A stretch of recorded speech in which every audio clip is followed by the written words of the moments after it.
दो देशों के बीच भयंकर युद्ध, दोनों तरफ के सैनिक खून के प्यासे, और ऐसे भयंकर युद्ध में जो वीरगति को प्राप्त हो गए उनके अंतिम संस्कार, और जो गंभीर रूप से घायल हो गए उनके सुध लेने वाला कोई नहीं।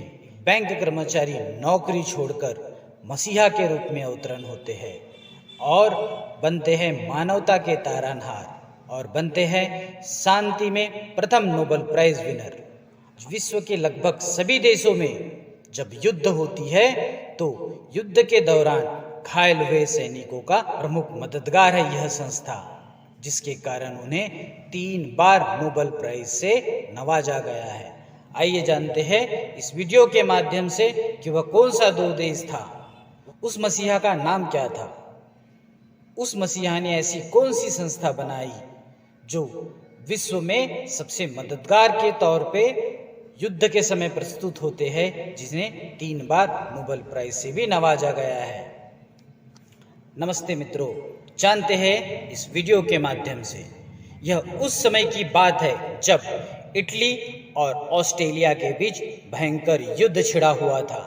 जीतने की धुन में आगे बढ़ने और शत्रु सैनिकों को मारने का जुनून दोनों पक्षों पर सवार था, पर वीरगति को प्राप्त घायलों की और जो गंभीर रूप से घायल हो गए उनकी दशा पूछने वाला कोई नहीं था।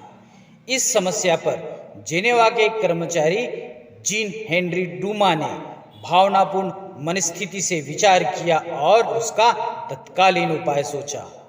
उन्होंने नौकरी छोड़ दी, फ्रांसीसी डाल्जीरिया में एक फॉर्म खरीदा और दोनों पक्षों से संपर्क साधकर इस बात पर सहमत किया कि घायलों के ट्रीटमेंट और वीरगति को प्राप्त हुआ सैनिकों के अंतिम संस्कार का भार उन्हें सौंपा जाए।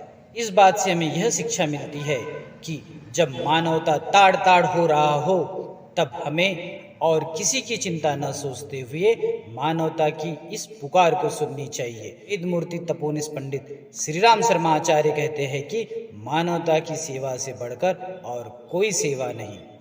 आगे मिस्टर जीन हेनरी डूमा ने जो सेवा करने का संकल्प लिया, उस संकल्प का, उस प्रयास का नाम रखा रेड क्रॉस।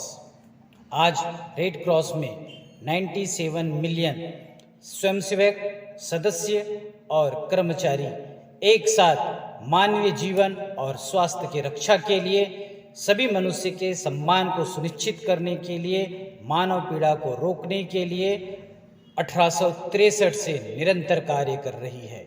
इनका हेडक्वार्टर जिनेवा स्विट्जरलैंड में है और इन्हें 3 बार 1917, 1944 और 1963 में नोबेल प्राइज से नवाजा गया है। इस संस्था का मुख्य उद्देश्य और कार्य है युद्ध के दौरान घायल सैनिकों की मदद और चिकित्सा करना। यह संस्था दुनिया भर के विभिन्न देशों के सरकारों के बीच समन्वय का कार्य करती है तथा महामारी, बीमारी और प्राकृतिक आपदा में भी निरंतर डटी हुई है। साथ ही विश्व भर में एक आचार संहिता स्थापित किया गया है कि रेड क्रॉस की गाड़ी को कोई नहीं रोकेगा।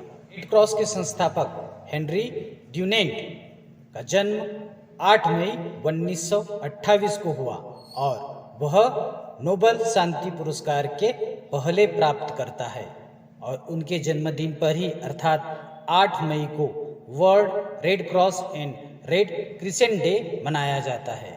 इस तरह समय की पुकार सुनकर मानवता की सेवा में जो भी आगे बढ़ता है उसे नियंता भी सफल बनाते हैं।